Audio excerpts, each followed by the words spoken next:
Dear friends, welcome to virologist 502 creation channel. Friends, class 12 chemistry के solid state का यह second video है। तो हम सेकेंड वीडियो में देखते हैं फ्रेंड्स कि क्रिस्टल ठोस के उपयोग। पहला हेडिंग जो आता है सेकेंड वीडियो के अंतर्गत वो आता है क्रिस्टलीय ठोस के उपयोग। क्या? क्रिस्टलीय ठोस के उपयोग। तो देखते हैं फ्रेंड्स कि ये क्रिस्टलीय ठोस के उपयोग ही क्या क्या होते हैं। तो इसके अंतर्गत जो पहला उपयोग आता है वह आता है हीरा एक क्रिस्टलीय ठोस है। क्या है? हीरा एक क्रिस्टलीय ठोस है जिसका प्रयोग आभूषण बनाने के लिए किया जाता है।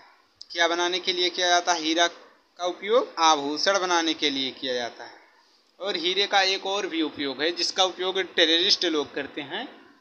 ये मरने के लिए करते हैं, क्योंकि आज तक के इतिहास में हीरा का स्वाद कोई बता नहीं पाया है। जो भी इसके स्वाद को चखने लगता है वो मर जाता है।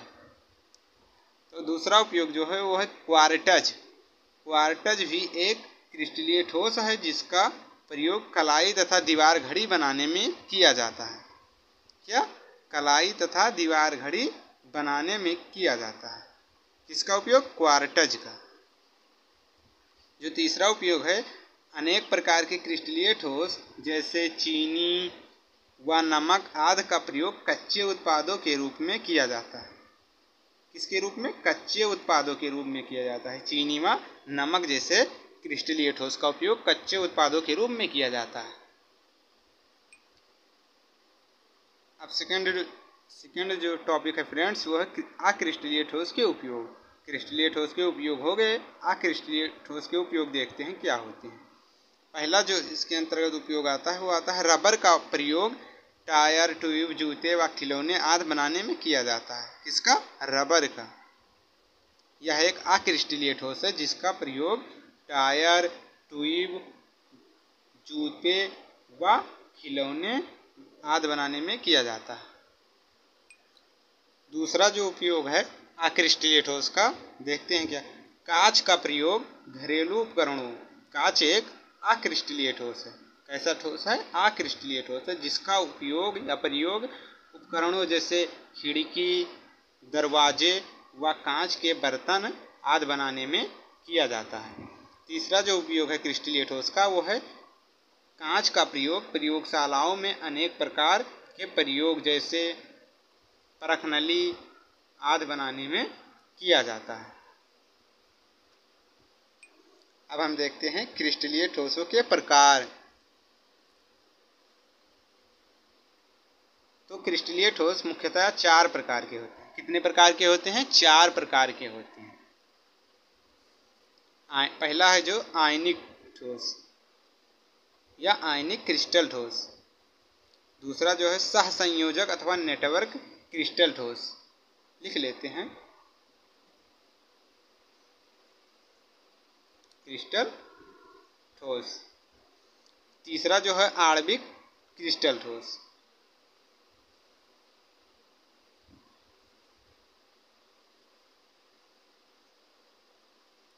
और जो चौथा है धात्विक क्रिस्टल ठोस। तो सबसे पहले हम देखते हैं कि आयनिक क्रिस्टल ठोस क्या होता है। वह ठोस जिनके अवयवी कण धनायन या ऋणायन होते हैं। ध्यान दीजिएगा फ्रेंड्स, वह ठोस। कौन से ठोस? वह ठोस जिनके अवयवी कण धनायन या ऋणायन होते हैं उसे आयनिक ठोस कहते हैं।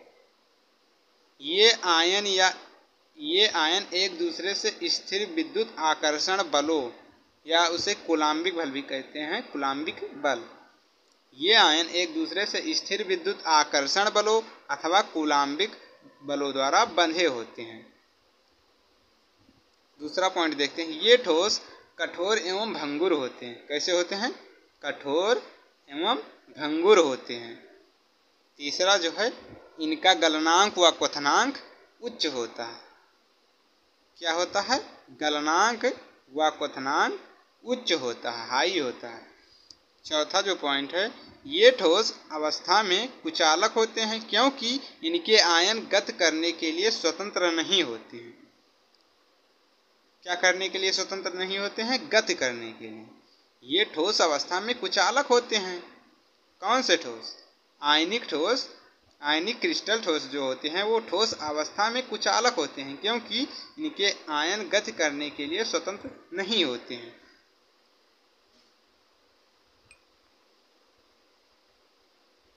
ये जलीय अवस्था में विद्युत के सुचालक होते हैं। कौन? आयनिक जो क्रिस्टल ठोस होते हैं वो जलीय अवस्था में विद्युत के सुचालक होते हैं। जैसे NaCl, KCl, sodium chloride, potassium chloride, hydrochloric अम्ल, जिंक सल्फेट, ZnS, CaF2 व KBr आदि। इनकी जालक ऊर्जा उच्च होती है। क्या होती है? जालक ऊर्जा उच्च होती है। तो दूसरा आता है हमारा सहसंयोजक अथवा नेटवर्क क्रिस्टल ठोस। देखते हैं फ्रेंड्स कि ये सहसंयोजक अथवा नेटवर्क क्रिस्टल ठोस क्या होता है। वह क्रिस्टल जिनके संघटक कण, अणु, परमाणु या आयन होते हैं। वह क्रिस्टल जिनके संघटक कण, अणु, परमाणु या आयन सहसंयोजी बंध से जुड़े होते हैं। किससे जुड़े होते हैं? सहसंयोजी बंध से जुड़े होते हैं। सहसंयोजी क्रिस्टल ठोस अथवा नेटवर्क ठोस कहलाते हैं। फिर से देखिएगा फ्रेंड्स, वह क्रिस्टल जिनके संघटक कण, अणु, परमाणु या आयन सहसंयोजी बंध से जुड़े होते हैं, सहसंयोजी क्रिस्टल अथवा नेटवर्क क्रिस्टल ठोस कहलाते हैं। इनके गुण को देख लेते हैं। पहला जो गुण होता है इनका, इनके गलनांक अथवा क्वथनांक उच्च होते हैं। कैसे होते हैं? उच्च होते हैं। गलनांक व क्वथनांक उच्च होते हैं। ये अत्यंत कठोर होते हैं। कैसे होते हैं? कठोर होते हैं। ग्रेफाइट को छोड़कर अन्य सभी सहसंयोजक क्रिस्टल विद्युत के कुचालक होते हैं। ध्यान दीजिएगा फ्रेंड्स, ग्रेफाइट को छोड़कर अन्य सभी जितने भी सहसंयोजक क्रिस्टल होते हैं वो विद्युत के कुचालक होते हैं। चौथा पॉइंट जो है, ये सभी विलायकों में अविलीय होते हैं। मतलब ये सभी विलायकों में विलीय नहीं होते हैं, कुछ ही चुनिंदे विलायकों में विलीय होते हैं। जैसे हीरा हो गया, ग्रेफाइट हो गया, सिलिकॉन कार्बाइड व सिलिका। फिगर द्वारा हम समझ सकते हैं फ्रेंड्स, ये है हीरे की नेटवर्क संरचना अथवा सहसंयोजी संरचना।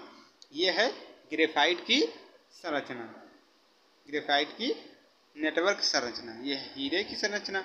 हीरे के दो अणुओं के बीच की दूरी होती है 154 पिकोमीटर होती है, जबकि ग्रेफाइट में दो अणुओं के बीच की दूरी जो होती है 340 पिकोमीटर की होती है।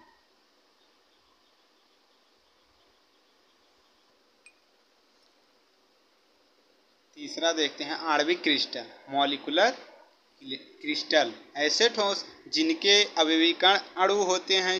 इसलिए ठोसों के प्रकार के अंतर्गत जो तीसरी हेडिंग होती है वो होती है आणविक क्रिस्टल, मॉलिक्यूलर क्रिस्टल। ऐसे ठोस जिनके अवयवी कण अणु होते हैं जो आपस में दुर्बल वंडरवाल्स, ध्यान दीजिएगा फ्रेंड्स, किस बल से? वंडरवाल्स बल से आकर्षित अथवा बंधे होते हैं। ऐसे ठोस जिनके अवयवी कण अणु होते हैं जो आपस में दुर्बल वंडरवाल्स बल से आकर्षित अथवा बंधे होते हैं। जैसे ठोस कार्बन डाइऑक्साइड, शुष्क बर्फ, आयोडीन व नेफ्थलीन।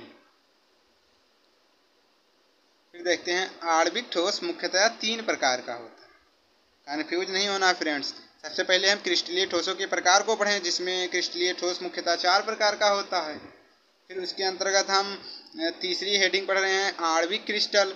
आणविक क्रिस्टल भी मुख्यतः 3 प्रकार का होता है। तो देखते हैं, पहला जो है वो ध्रुवीय आणविक क्रिस्टल है, दूसरा अध्रुवीय आणविक क्रिस्टल और तीसरा हाइड्रोजन बंध युक्त आणविक क्रिस्टल। तो देखते हैं सबसे पहले कि ध्रुवीय आणविक क्रिस्टल क्या होता है। ध्रुवीय आणविक क्रिस्टल। पोलर मॉलिक्यूलर क्रिस्टल, जब दो भिन्न भिन्न विद्युत ऋणात्मक तत्व, ध्यान दीजिएगा फ्रेंड्स, जब दो भिन्न भिन्न विद्युत ऋणात्मक तत्व आपस में सहसंयोजी बंध से जुड़े होते हैं। किस बंध से? सहसंयोजी बंध से। तो अणु ध्रुवीय हो जाता है। तो अणु क्या हो जाता है? ध्रुवीय हो जाता है। जब दो भिन्न विद्युत ऋणात्मक तत्व आपस में सहसंयोजी बंध से जुड़े होते हैं तो अणु ध्रुवीय हो जाता है, जिससे द्विध्रुव उत्पन्न होता है। क्या उत्पन्न होता है? द्विध्रुव उत्पन्न होता है। इन ध्रुवीय अणुओं के मध्य स्थिर विद्युत आकर्षण बल होता है। जब दो भिन्न विद्युत ऋणात्मक तत्व आपस में सहसंयोजी बंध से जुड़े होते हैं तो अणु ध्रुवीय हो जाता है, जिससे द्विध्रुव उत्पन्न होता है। इन ध्रुवीय अणुओं के मध्य स्थिर विद्युत आकर्षण बल होता है। जैसे ठोस HCl हाइड्रोक्लोरिक अम्ल, अमोनिया NH3 व ClF आदि। आणविक क्रिस्टल के अंतर्गत जो दूसरा हेडिंग आता है वो आता है अध्रुवीय आणविक क्रिस्टल। कैसा? अध्रुवीय आणविक crystal, non polar molecular crystal. समान, देखते हैं अध्रुवीय क्रिस्टल क्या होते हैं। समान तत्वों वाले अणुओं में, कैसे? समान तत्वों की संख्या बराबर हो, समान तत्वों वाले अणुओं में ध्रुवण नहीं होता है। क्या नहीं होता है? ध्रुवण नहीं होता है। तब इनके अणुएं दुर्बल वंडरवाल्स बल या लंदन बल, ध्यान दीजिएगा फ्रेंड्स कि दुर्बल वंडरवाल्स बल को भी लंदन बल कहते हैं। समान तत्वों वाले अणुओं में ध्रुवण नहीं होता है, तब इनके अणुएं दुर्बल वंडरवाल्स बल या लंदन बल से आकर्षित रहते हैं, तो इन्हें अध्रुवीय आणविक ठोस कहते हैं। कैसे ठोस? अध्रुवीय आणविक ठोस कहते हैं। देखते हैं एक बार फिर से। समान तत्वों वाले अणुओं में ध्रुवण नहीं होता है, तब इनके अणुएं दुर्बल वंडरवाल्स बल या लंदन बल से आकर्षित रहते हैं, तो इन्हें अध्रुवीय आणविक ठोस कहते हैं। जैसे H2Cl2Xe ठोस, ये हाइड्रोजन होगा, ये क्लोरीन होगा। हाइड्रोजन के दो अणु है, क्लोरीन के दो अणु है और ये जिनान है। आणविक क्रिस्टल के अंतर्गत जो तीसरा हेडिंग आता है वो होता है हाइड्रोजन बंध युक्त आणविक क्रिस्टल। क्या? हाइड्रोजन बंध युक्त आणविक crystal, hydrogen bonded molecular crystal. तो देखते हैं कि हाइड्रोजन बंध युक्त आणविक क्रिस्टल क्या होते हैं। ऐसे क्रिस्टल जिनके अणुओं के मध्य हाइड्रोजन बंध उपस्थित होता है। कैसा बंध? हाइड्रोजन बंध उपस्थित होता है। हाइड्रोजन बंध युक्त आणविक क्रिस्टल या ठोस कहलाते हैं। एक बार फिर से देखते हैं। ऐसे क्रिस्टल जिनके अणुओं के मध्य हाइड्रोजन बंध उपस्थित होता है तो उसे हाइड्रोजन बंध युक्त आणविक क्रिस्टल या ठोस कहते हैं। जैसे ठोस बर्फ H2O या अमोनिया NH3 व HF। अब देखते हैं आणविक क्रिस्टल के गुण। इनके गलनांक कम होते हैं। इनके आणविक क्रिस्टल के जो गलनांक होते हैं वो कम होते हैं। ये नरम व मुलायम होते हैं। कैसे? नरम व मुलायम होते हैं। ये विद्युत के कुचालक होते हैं। क्या होते हैं? विद्युत के कुचालक। क्रिस्टल ठोसों के प्रकार के अंतर्गत जो हमारा लास्ट हेडिंग आता है और चौथा हेडिंग है जो वो है धात्विक क्रिस्टल, मेटालिक क्रिस्टल। तो देखते हैं फ्रेंड्स कि ये धात्विक क्रिस्टल, मेटालिक क्रिस्टल क्या होते हैं। धातुओं में इलेक्ट्रॉन के समुद्र में उनके धनायन वितरित रहते हैं। अर्थात धातुओं में जो इलेक्ट्रॉन पाए जाते हैं उनके मध्य में इलेक्ट्रॉन के उनके जो धनायन होते हैं वो वितरित रहते हैं। तो इस प्रकार के बंधन को धात्विक बंध तथा इस प्रकार के क्रिस्टल को धात्विक क्रिस्टल कहते हैं। एक बार फिर से देखते हैं।